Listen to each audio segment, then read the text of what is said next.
Hello everyone, I'm a member of HWPL. Today, I'd like to share with you a news article titled Another Look at the 2018 HWPL World Peace Summit, 4th anniversary of the Warp Summit. No one expected the meeting of the two leaders of the Korean Peninsula and the celebration of the 4th anniversary of the Warp Summit. Yet these events took place and turned the attention of the world to the Korean Peninsula, causing both passion and expectations to rise greatly for the peaceful reunification of the peninsula. Amidst this shifting environment, the 4th anniversary of the Warp Summit was held for 3 days from the 17th to the 19th of September in Incheon, and was attended by heads of state and religious leaders from 21 countries, as well as around 250,000 participants from both Korea and abroad. Let me play this video clip. Do you want to hear about the World Peace Summit that was held in South Korea? At the same time, the leaders of South and North Korea met in Pyongyang. The World Peace Summit was held in Incheon, South Korea. From America, Asia, Africa, Oceania, Europe, all parts of the world, participants gathered. 112 countries, including South Korea, with a total of 250,000 people coming together. The Grand World Peace Summit. During the 4th anniversary of HWPL World Peace Summit, for the method that can especially achieve sustainable peace, many world leaders promised to support the DPCW at a national level until the day the peaceful unification of Korean Peninsula and world peace is achieved. The messengers of peace will not stop.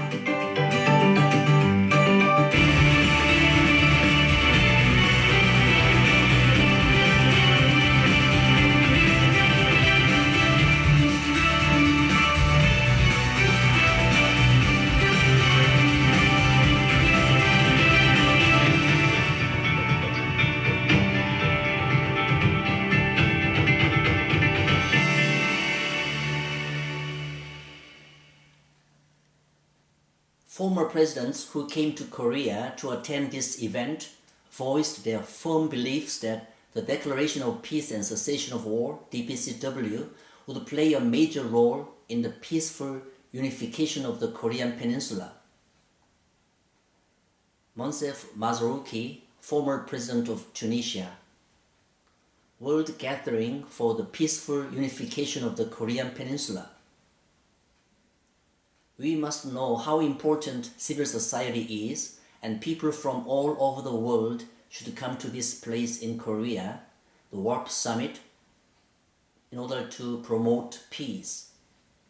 The leaders of the two Koreas should know that the world has come to Korea. This meeting is of great importance because it has been convened at a very special time during the Inter-Korea Summit to discuss peace and reunification of the Korean Peninsula. In particular, it is important for all people who love peace to stand here united and take action to stop the endless conflict with the support from the Korean citizens. I hope the leaders of South and North Korea know that the world has come to Korea. Stepan Masic, former president of Croatia. Message of the World Peace Summit must be delivered to the leaders of the two Koreas. We can achieve peace. Peace requires political will, which can only be stimulated through international conferences. This World Peace Summit is our starting point. Peace can only be achieved if we work together and become one. No other issues can be discussed until peace is fully guaranteed. Through peace, we will be able to talk and reach an agreement. This is exactly what we discussed during this event. The overarching message of the World Peace Summit should be communicated to the leaders of the two Koreas, but not only to them, it should be delivered to the entire world as well.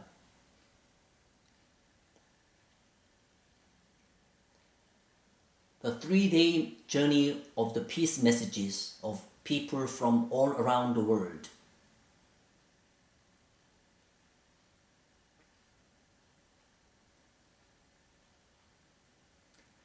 On September 17th, the first day of the event, the 2018 HWPL World Peace Summit, 4th anniversary of the WARP Summit, began with a press conference that was held in Incheon at the Songdo Ramada Hotel. This was then followed by the Peace Education Development Forum for Global Advancement, Intercontinental WARP Office meeting, and the Global Conference for the UN adoption of the DPCW. During the Global Conference for the UN adoption of the DPCW, it was agreed that now is the time when a legally binding document is needed for peace. So the 10 articles and 38 clauses of the Declaration of Peace and Cessation of War, DPCW, declared by HWPL, were explained in detail. Around 1,000 guests from all different sectors of society, including legal experts, religious leaders, and educational professionals, attended this event along with HWPL's Chairman Manhil Lee, His Excellency Stepan Masic, former President of Croatia, Leonid Kravchuk, former President of Ukraine, and His Excellency Mr. Khil Raj Ragmi, former Prime Minister of Nepal.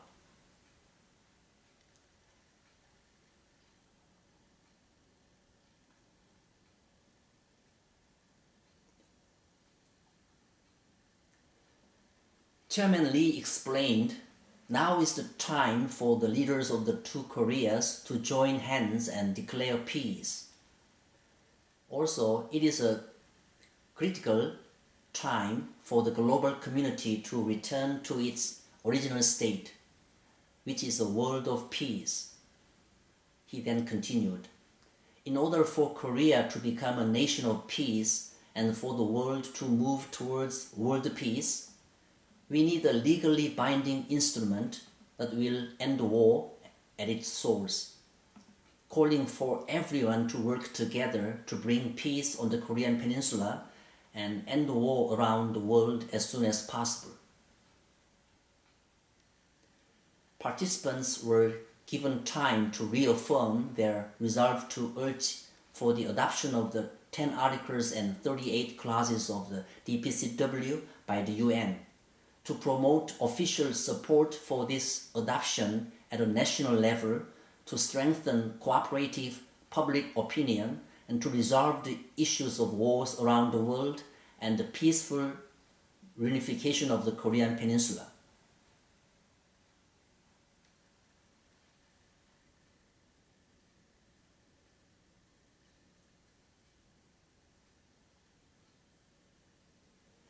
For the realization of Article 10 of the DPCW, spreading a culture of peace, the Peace Education Development Forum for Global Advancement was held, and it was announced that currently 164 schools in 12 countries have signed MOUs with HWPL. Through close cooperation with education professionals and institutions in various countries, the full implementation of peace education was proven to be possible.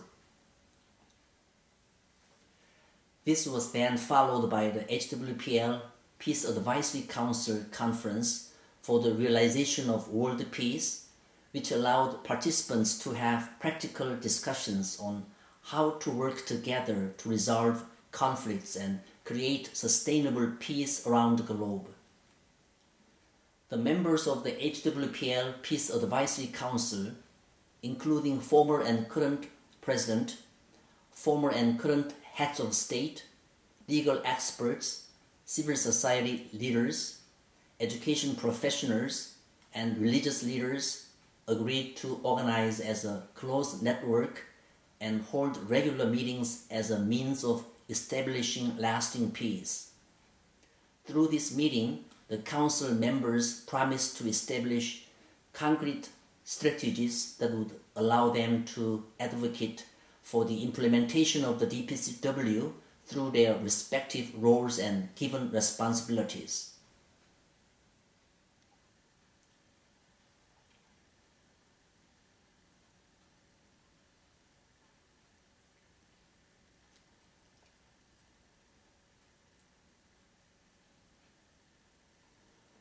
On September 18th, the Peace Festival for the 2018 HWPL World Peace Summit was held at Incheon Asiad Main Stadium.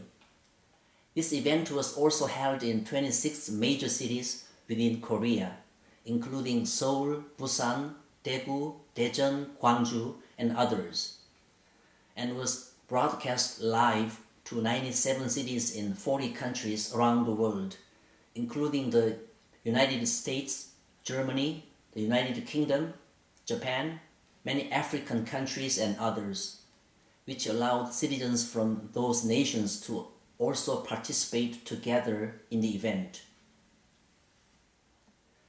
This event included a massive peace festival held under the theme of the Shouts of One Global Village, along with a ceremony regarding the subject of the world connected through peace, where messages from political leaders, professionals in various fields, and religious leaders overseas were shared. Hon Emil Constantinescu, former president of Romania, proclaimed, "Youth and women can become the most persuasive emissaries of peace in the present and in the future." Avoiding wars and the peace-building process require a laborious effort to create a culture of solidarity, outlining a pragmatic style where not the statements have the power but rather effective actions.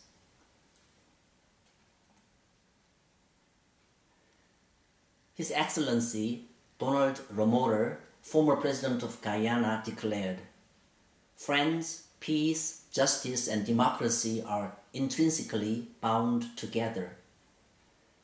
In our globalized world, we must build our solidarity so that injustice involving racism, tribalism, the caste system, and religious intolerance must be totally rejected." On September 19th, the last day of the event, the second conference for Global Peace Media Network was held to discuss the appointed task of the media for peace and how journalists can cooperate for peace through participation in the International Peace Media Community Peace Initiative.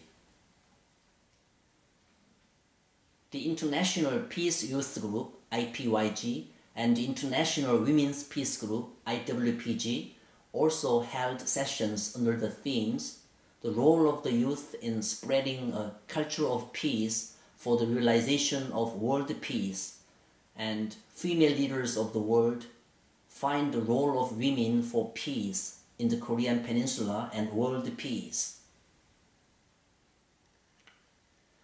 This year's summit also held an even greater significance because it attracted greater attention for international cooperation for the peaceful reunification of the Korean Peninsula. Governments and citizens will continue to pay close attention to the future of the peaceful unification of the Korean Peninsula and the advocacy of the DPCW, as well as have increasing interest in the peace projects of HWPL that are creating change in the world. In addition, since the winds of peace are now blowing on the Korean Peninsula, expectations are rising as to how HWPL's actions will align with this trend.